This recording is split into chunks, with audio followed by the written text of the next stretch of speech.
ভারত টাকা নিয়ে আসে এবং আইসিসির উপর নিয়ন্ত্রণ আরোপ করে এমন অভিযোগ সাবেক ম্যাচ রেফারি ক্রিস ব্রডের। তার দাবি, স্লো ওভার রেটের নিয়ম ভাঙার পরও শাস্তি দিতে পারেননি ভারতীয় দলকে। উল্টো ফোন কলে হুমকি দিয়ে বলা হয়েছে মানিয়ে নিতে।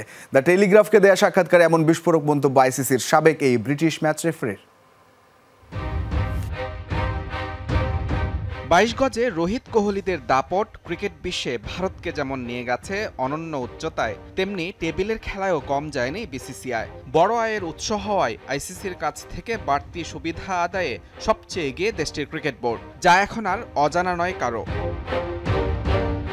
ম্যাচেও অনৈতিক সুবিধা পায় ভারত। সমর্থকদের এই আশঙ্কা এবার সত্যি প্রমাণ করলেন আইসিসির সাবেক ম্যাচ রেফারি ক্রিস ব্রড।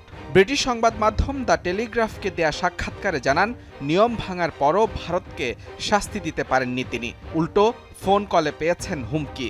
এক ম্যাচে ভারত নির্ধারিত সময়ের চেয়ে ৩-৪ ওভার পিছিয়ে ছিল, যার জন্য খেলা শেষে শাস্তি হতো তাদের। ওই সময় আমি একটি ফোন কল পাই, বলা হয় সহনশীল হন, কোনো উপায় বের করুন, কারণ এটি ভারত। পরের ম্যাচেও ঠিক একই ঘটনা ঘটল। সৌরভ গাঙ্গুলি দ্রুত ওভার শেষ করার নিয়ম মানছিলেন না।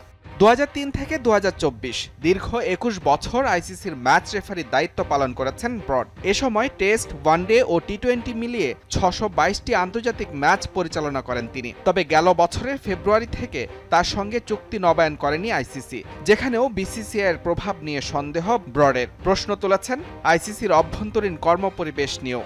বিশ্বের এমন কিছু জায়গা আছে যা গঙ্গা নদীর মতো, সেখানে সঠিক ভুলের পার্থক্য বোঝা তো দূরের বিষয়, বরং এত বেশি নোংরা পানি থাকে যে সেসবের মোকাবিলা করে চলতে হয়।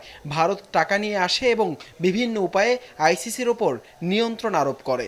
আনন্দিত যে এখন আর সেখানে থাকতে হচ্ছে না, কারণ বর্তমানে এখানে থাকাটা অনেক বেশি রাজনৈতিক অবস্থান ধরে রাখার মতো, যেমনটা আমি আগে কখনো দেখিনি। ক্রিকেটে ভারতের দাদাগিরি নিয়ে ক্রিস ব্রডের এমন বিস্ফোরক মন্তব্য নিঃসন্দেহে অস্বস্তিতে ফেলবে আইসিসিকে। বিপরীতে ভদ্রলোকের খেলা ক্রিকেটে বিসিসিআইকে নিয়ে সমর্থকদের সন্দেহটাও আরও জোরালো হলো। মুজরেবেন তারেক, যমুনা স্পোর্টস।